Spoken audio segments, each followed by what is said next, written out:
Alan Eugene Jackson was born on October 17, 1958, in Newnan, Georgia, is the youngest of 5 children. Raised in a modest home that had once been his grandfather's tool shed, Alan's early life was steeped in the rhythm of hard-working, small-town living. His father, Eugene, worked as a mechanic at a Ford assembly plant, while his mother, Ruth, managed the school cafeteria.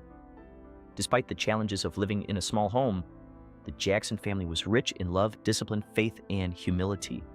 These early years helped shape Alan's worldview and laid the foundation for the values that would shine through in his music. The quiet determination and resilience he witnessed from his parents influenced his music, which would go on to resonate deeply with everyday people, echoing their struggles and triumphs in a way few artists could. Discovering the power of song, Alan's love for music began in church, where gospel hymns were sung every weekend. These melodies carried deep emotion and stories that he would later translate into his songwriting. As a teenager, Alan was introduced to country artists like Hank Williams Jr. and John Anderson. Their songs were rich with storytelling, often depicting the lives of ordinary people, a world that felt very familiar to Alan. At 16, his parents gifted him a $50 guitar, an act that would change the course of his life. Within a year, Alan was on stage for the first time, participating in a high school production. He had unknowingly taken his first step toward a career that would touch millions of lives with the raw authenticity of his voice and lyrics. Chasing a dream. The hard way after high school, Alan faced the harsh realities of chasing a dream. He worked a series of manual jobs to support himself while keeping his passion for music alive.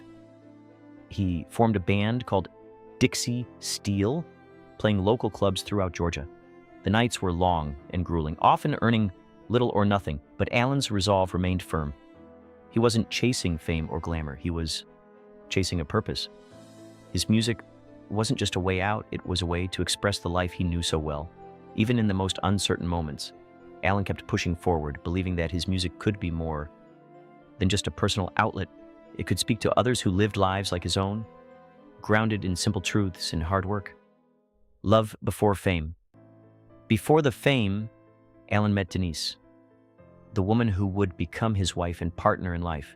Their first meeting was a mix of youthful awkwardness and humor, yet it sparked a connection that would grow over time. Through shared dates, dreams, and genuine affection, their bond deepened. Alan proposed to Denise on Christmas Eve, and they married in 1979 in a quiet, intimate ceremony. Their early years together were marked by love, sacrifice, and shared struggles long before success ever entered the picture. Their marriage served as a cornerstone for Alan's life through both the highs of his career and the lows of personal hardships. The relationship they built during their early years laid the foundation for a lifetime of love, understanding, and mutual respect. A song that spoke for a nation. In the aftermath of the September 11th attacks, Alan woke up one morning with the words, "To where were you when the world stopped turning?" already forming in his mind. By the end of the day, he had written the song, a simple, poignant reflection on grief, unity, and the aftermath of the tragedy. When Alan performed it live, the room fell silent. The song resonated with millions across the country because it spoke to shared emotions rather than spectacle. It wasn't just a song, it was a national moment of reflection. The song earned awards and became a lasting testament to the power of music to bring people together in times of deep sorrow. A symbol of renewal. A powerful symbol of their renewed commitment came when Denise surprised Alan with a restored 1955 Ford Thunderbird, the first car he had ever owned. The car had been sold years earlier to help buy their first home. This gift was not just a material possession, it was a representation of everything they had been through together. It was a reflection of their love, their sacrifices, and their shared memories. For Alan, it was a deeply moving reminder of where they had started and how far they had come. The car wasn't just a piece of memorabilia, it was a symbol of enduring love and a new chapter in their marriage. Facing his own health battle. In 2021, Alan revealed that he had been living with a hereditary neurological condition that affects his balance and mobility. The diagnosis helped explain some of the physical struggles fans had noticed, and Alan chose to share his reality openly. Despite the challenges the condition posed, Alan refused to let it define him.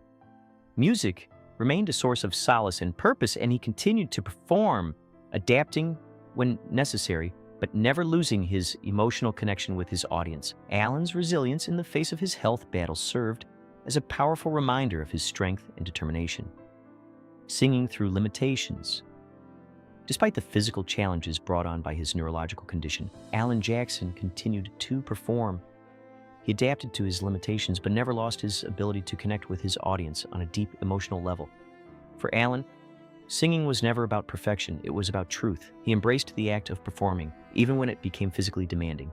His voice remained steady, and his presence on stage was a testament to his dedication to his craft.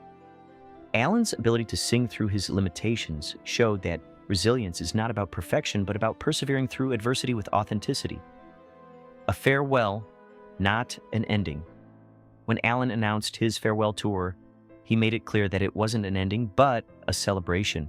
The tour was a chance to reflect on his decades-long career and to give back to the people who had supported him through it all. Each performance became a shared moment between Alan and his audience, a chance to reminisce, connect, and celebrate the music they had loved for so long. The tour wasn't just about saying goodbye, it was about expressing gratitude for the life he had lived, the music he had made, and the legacy he had built over the years. Life beyond the spotlight. In his later years, Alan Jackson enjoys a quieter life away from the spotlight. He spends his time on his farm, restoring old cars, fishing, and spending quality time with his family. Becoming a grandfather brought Alan a renewed sense of peace and joy, reminding him of the simple pleasures in life. While he no longer releases music frequently, Alan continues to write, reflect, and remain connected to the people who have supported him throughout his journey. His life has come full circle, and he now finds fulfillment in the quiet moments that once seemed far from reach. A legacy rooted in honesty. Alan Jackson's legacy is not measured by awards or chart-topping hits, but by the honesty in his music. His songs captured the essence of everyday life: love, loss, faith, and perseverance. He remained true to his roots, even when trends shifted, and he never compromised on the authenticity of his work. Alan's legacy will live on in the hearts of those who connected with his music, finding in it a reflection of their own lives. His ability to stay grounded and humble, even in the face of fame, made his career truly remarkable.